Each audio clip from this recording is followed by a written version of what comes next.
Right now, if your fridge is empty, you have options. Delivery apps, a 24-hour grocery store, a gas station down the street selling something, anything with calories in it. Being truly dangerously out of food is not really a possibility for most of us anymore. Now go back 40,000 years. The mammoth herd you were tracking for 3 days just vanished over the horizon. The berries are gone! The ground is frozen solid for 6 months of the year, and your body still needs somewhere around 2,000 to 3,000 calories a day just to keep from freezing to death, let alone to hunt, walk, and carry a child on your back. This was the actual math of Ice Age life. Feast, then famine, then feast again, if you were lucky. And when the famine side of that equation hit hard enough, ancient humans didn't just lie down and accept it. They got creative, resourceful, and in some cases genuinely disturbing, in ways that modern science is only now piecing back together from bones, teeth, and chemical residue buried for tens of thousands of years. Today, we're looking at exactly what Ice Age humans ate when the easy food ran out, starting with the parts of an animal you've probably never thought about twice. We'll get into the cannibalism debate that still divides archaeologists today, and a fermentation trick so advanced it might predate farming itself. When most of us imagine a hunt going well, we picture steaks and roasts. That is not how Ice Age humans thought about a kill. To them, the muscle meat, the part we'd consider the main course today, was actually one of the least valuable parts of the animal.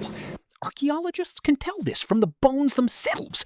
Ancient animal remains found at Ice Age sites are consistently smashed open in specific, repeated patterns, deliberate percussion marks left by stone tools cracking bone to reach the marrow hidden inside. Bone marrow is extraordinarily fat-rich, and in a world where fat meant survival through winter, it was treated as one of the most prized parts of any kill, not a leftover. Organs mattered just as much. Researchers studying both the archaeological record and modern hunter-gatherer groups have found that the liver, kidneys, and brain are typically consumed first after a kill, before the muscle meat is even touched.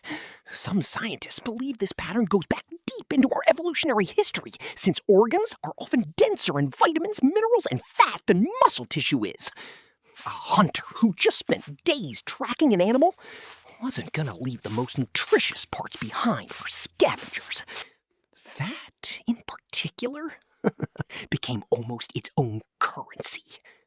A diet of lean meat alone, with no fat mixed in at all, can leave the body malnourished, no matter how much of it you eat.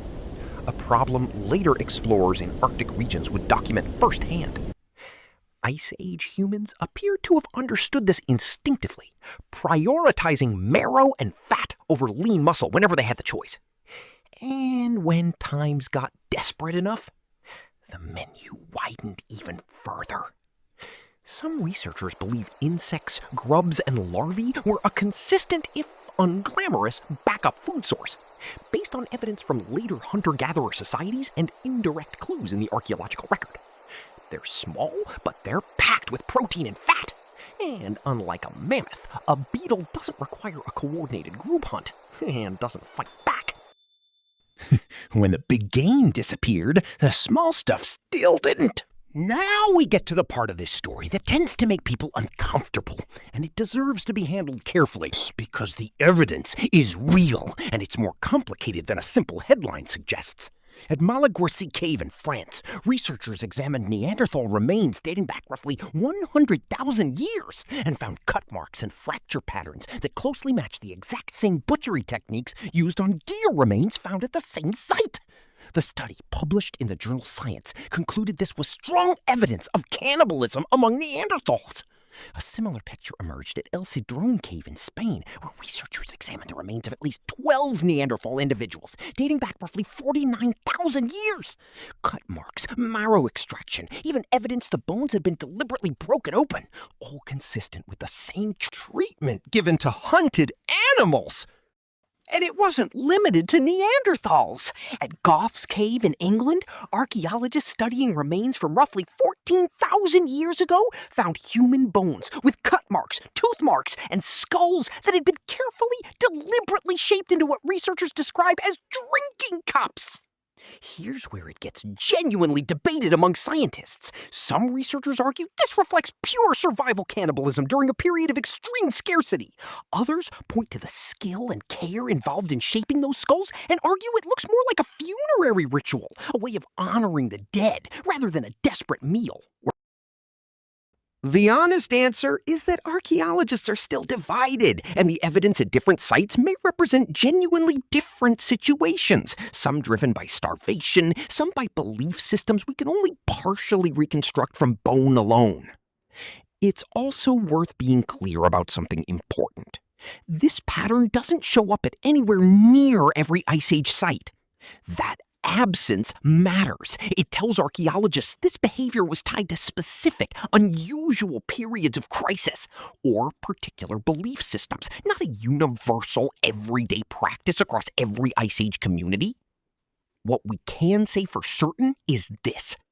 Cannibalism during the Ice Age was not some rare, one-off horror story. It shows up at multiple sites, across multiple time periods, among multiple different groups of ancient humans, which tells us that when the math of survival got desperate enough, it became one option among several, not a taboo that never got crossed. Not every extreme food strategy was quite this grim. Some of them were remarkably clever. The frozen ground itself became a natural freezer.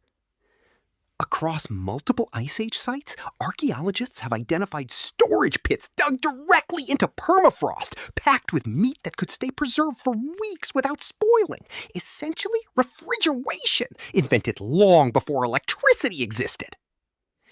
Drying meat solved a different problem, removing the moisture that bacteria need to grow. Snappy, extending how long a kill could last to lean weeks ahead. And then there's fermentation, which might be the most surprising discovery of all. At Rockafet Cave in Israel, researchers analyzed ancient residue and found evidence of deliberate beer brewing dating back roughly 13,000 years, right at the tail end of the last Ice Age. The study, published by researchers including Li Liu, suggests this wasn't an accident. It looks like an intentional process. Grain deliberately soaked, allowed to ferment, likely for both nutrition and potentially ritual purposes. Fermentation does something remarkable to food. It can make certain nutrients easier for the body to absorb, and it can help preserve food that would otherwise spoil quickly, which, in a world without refrigerators, was an enormous advantage. So when you put the full picture together, Ice Age humans weren't just passively enduring hunger. They were running a constant, evolving experiment in nutrition, testing what worked, remembering it, and passing it on. Marrow instead of muscle, organs before meat, insects when nothing bigger was available. In the most desperate circumstances, even each other. And when they had the surplus and the time, something as sophisticated as controlled fermentation. None of it was clean or comfortable. Most of it would turn a modern stomach.